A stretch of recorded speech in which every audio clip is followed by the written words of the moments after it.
Hi, I'm Matt Soto, and we talk about comic books at the Comic Vault. But guess what? We're in the Comic Vault studio / my basement. So we're going to be building this up and hopefully have some cool stuff coming out of here. But yeah, no, we had Wonder Woman Day on Saturday. Went well. Thank you, Mike Norton. Thank you, other creators that came down, did some sketches for donations. Had a wonderful time. Can't wait till next year. We'll do it again. What else we got going on? We got Sardoween coming up on Halloween. It's our party that's going to be at the Comic Vault with the Walking Dead premiere. Dave Lasso is going to be doing a signing for The Great Sandwich Detective on October 30th, the day before. So a lot of good stuff coming up over the next 2 weeks. What did we read this week? I read New Avengers number 5. This Wolverine nerdgasm right here for all you Wolverine fans out there. Bendis had some of the wittiest banter in a long time in this book. I thoroughly enjoyed it. I like The Thing. I think The Thing should have more stuff going on. There's enough things about The Thing. But they did have a little lack of creativity at the end, and if anybody's been following me on Twitter or Facebook, they saw my angry little rant about Wolverine being the host figure for the end spot. Don't want to spoil it for you, but well written, artwork's gorgeous, some weird stuff going on in it continuity wise. I'm not too sure what happened with that Hawkeye issue right there, but all in all, I've been enjoying this book, and I really didn't think I would like another Doctor Strange storyline or Brother Voodoo, because I didn't like the first one, but this one is starting to get to me. I enjoy it. I'm looking forward to number 6, see what's going on. What do we read next? Green Lantern 58, the host. They found a host for the Blue Lantern.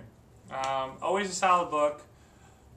I don't know where they're going with this one right here. You know, there's something going on. I mean, there's people trying to, they're trying to capture the hosts, and then the hosts keep going other places, and we don't know what's going on. Red Lanterns are doing stuff. There might be, a big battle with Sinestro and Hal Jordan and atrocities, and things might fall apart. And the Black Lanterns are coming back. There just needs to be a little bit more going on with this one. I mean, I'm going to read Green Lantern. If anybody knows me, knows I'm going to read Green Lantern. Since Brightest Day, I've enjoyed Brightest Day. I'm just trying to figure out what they're waiting for. Are we waiting for another big event to come in for all these things, the plot lines to tie in together? Are we not? But it's, there's a lot of posturing going on, and, I keep waiting for the slugfest. There's always just like one little, I keep waiting for them all to fall apart. All the, the colored lanterns to fall apart, and then it go back to be like, okay, we hate everybody, we're going to fight again, and go back from there, so, because that's where it's going, so. But all in all, it's a gorgeous book, artwork again, another solid book of good artwork, enjoyed it, just want a little bit more, is Hal Jordan going to make a decision and, make out with Carol Ferris or not, we need to kind of figure out what's going on with that, if we're going to talk about Cowgirl, she's never in it, so, just, need people to start making decisions so that we know what's going on next. But again, gorgeous book, love the writing, just want more to happen.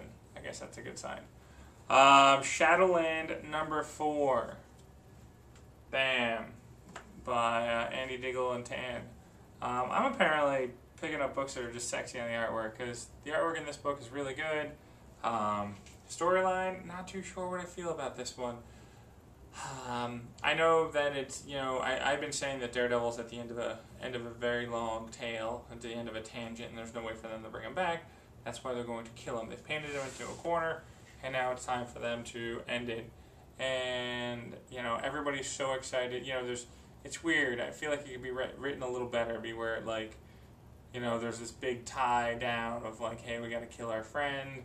But Wolverine's like, yeah, let's do it. And Power Man's like, okay, I guess we have to do it. And Iron Fist's like, well, he's still my friend. But if it was written a little bit more, where there was a little bit more internal struggle about killing their friend, then I might enjoy it, but it seems to be going a little quick, and we're still not sure what the heck's going on besides the city's burning. You know, we know he got possessed by something. You know, how did he get possessed? Why did he get possessed? You know, the superheroes are supposed to have, you know, strong moral character. Why did he fall apart? You know, what was the one trigger that made him, you know, blacken his heart to where he can get possessed by this big fat demon? So I'm still gonna read it because I want to know what's going on. I know Daredevil's gonna die at the end. I'm not giving you any big spoilers, but you know, still would like to know a little bit more information about what's going on. So, speaking about more information and want to know what's going on, I read Return of Bruce Wayne at number 5 of 6, where we have no clue what's going on. And things kind of just pop in and out, and things happen off screen, and everything. Yet, this was my favorite book of the series so far. Another very well drawn book, very well written. It got back into that little detective mode of Batman and trying to figure things out and not knowing that he's Batman. But I thoroughly enjoy this, and I recommend this one.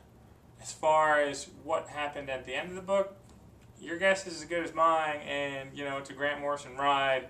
Some people like it, some people hate it, and some people in the middle are just like, what just happened? So I didn't read any of the Return of the Road Home books because I didn't want to spoil it for, you know, the finale of this book. I'm saving those up and everything like that. So, but this was my favorite one so far. One as far as the style of writing, I thought was amazing, where they kind of reverse things. It was a simple trick. It was funny. I liked it. It was good. 2, not so much, you know. 3, still same confusion. I think it was the Fluxin artist that was killing me there. The cowboy one, you know, it was alright. Jonah Hex was in it, had to kill somebody. But this, you know, I feel like there was, you know, okay, we're leading into something.